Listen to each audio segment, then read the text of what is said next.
Thank you, everyone, for staying with us. To some more details on the judgment of today, 8 years after that incident of the October 2010 Independence Day bombing.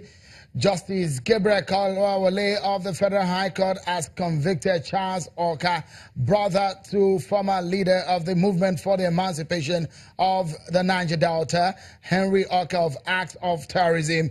And the two men that have been convicted today have now been sentenced to life imprisonment. The two men have now been sentenced to life imprisonment. In a 4-hour, 30-minute judgment, Justice Kalwawale declared Orka and another defendant, Obi Nwabweze, guilty for the role in the October 1st, 2010 bomb blast in Abuja, which claimed several lives, and they have been sentenced to life imprisonment. Stay with us on Channels Television. We'll give you, flesh that up for you. Let's get back to the conversation around hate speeches. Mr. Daniel Buala has been talking to us from Miami, Florida, and also Senator Adeshayo Gule from Minister of Works is also on the program tonight, giving us their thoughts on this hate speech bill being proposed by Senator Shabi Abdullahi from Niger State. Mr. Buala, sorry that I had to cut you there. I just wanted us to be careful with the use of our language so we do not offend persons that are not on the program tonight. What exactly do you think the law, from the point of view of law, what exactly are your thoughts? Well, the concept of first speech was conceived by America. And in Blue Halls versus the state of Illinois, the Supreme Court of the United States upheld the law that was passed in Illinois. And what is the law? To protect other citizens from another set of citizens who attack these citizens by virtue of their race, color, gender, or ethnic background. In other words, hate speech is a protection of a citizen from another citizen. Hate speech is not government protecting itself from the citizen. And that is why the Supreme Court of the United States made clear that that First Amendment does not derogate, the hate speech does not derogate First Amendment, because hate speech is an expansion of the law of libel. You just told the viewers that somebody who was involved in terrorism was sentenced to life imprisonment, and then somebody for hate speech is going to die by hanging. Now, nowhere in the world the punishment for hate speech is a capital punishment like death of any sort. And now, let us contextualize it.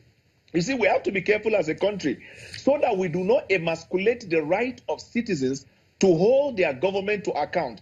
The right to hold your government to account is constitutionally provided, and it is the baseline for a true democracy. Anytime you suppress that, what you have is not democracy, what you have is tyranny.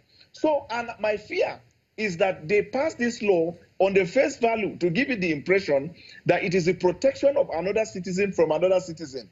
But I am telling you that if we are not careful as citizens, this may be a targeted legislation that is geared towards suppressing the people from holding their government to account. All right. I mean, especially when this kind of bill is coming in the wake of a crucial election like the 2019 election, so a lot of questions will come up. Let me ask you, you are the experienced politician here. The issue of dissent when you have a contrary opinion to a ruling government, or you have a contrary opinion to people in power, what place does that come? Let me remind you that in 2011, the pre-election violence or the post-election violence based on the speeches of some politicians that caused the death of several people are still on the table. Isn't there a need from that perspective that politicians sometimes get out of line? Definitely. There's no doubt that emotions take over some politicians after maybe after they've lost an election, or whether they are frustrated, with the system.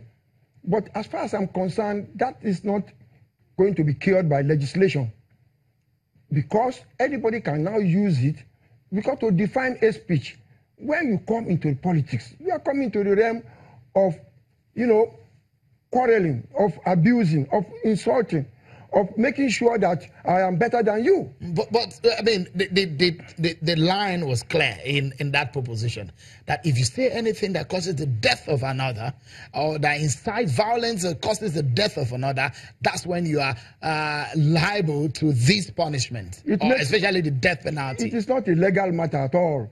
Because if your speech causes the death of another person that is 100 kilometers from here, how do you prove it?